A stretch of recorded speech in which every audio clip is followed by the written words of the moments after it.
Anisan'ny mibahatoerana eo amin'ny raharaham-pirenena amin'izao fotoana izao ny fanomanana ny fifidianana manoloana izay ary dia manana ny ambarany avy eo anivon'ny antoko RDR izay tarina Andriamatoa Paul Mpody. Izy ireo moa dia maneho ny ahiahiny amin'ny tsy hahatanterahana ny fifidianana. Miahiahy ny tsy hahatanteraka ny fifidianana ny antoko RDR. Apetraka ity antoko ity fa manana andraikitra ao anatin'izany ny vondrona iraisam-pirenena izay mbola tsy nahatotosany ny fampanantenany ao anatin'ny sordalana ny anoana ny tetezamita rehefa tafapetraka ny androm-panjakana rehetra. Zay RDR koa dia mametraka an'izay ahiahy zay satria be da be zany zavatra mbola tsy tontoso senisenity raha miresaka aminjareo zahay.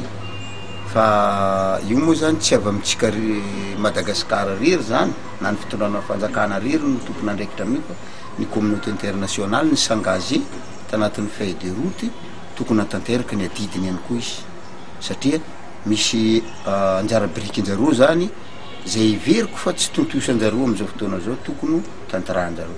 Voalohany aloha ny karazana mitaka ihany ny communauté internationale raha milaza hoe raha voasinenareo ny feuille de route tafatsanina daholo ny institution anatin'io ho avy zahay anampy anareo. Hatramin'izao tsy hita zay fanampiana zay ka za dia manome tsiny ny communauté internationale tsy ny senity no meko tsiny na ny fitondram-panjakana ny tena lateo anatiny fa ny communauté internationale mihitsy zany ny tena mamitaka ary milalao an'ity Madagasikara ty. Tsy haiko inona ny tena objectifinjareo na ampiady atsika dia izy nitrandraka ny arentsika tsy haiko mihitsy fa zay dia manome tsiny ny communauté internationale amin'izao tsy mandray ny anjara birikin-jareo zao.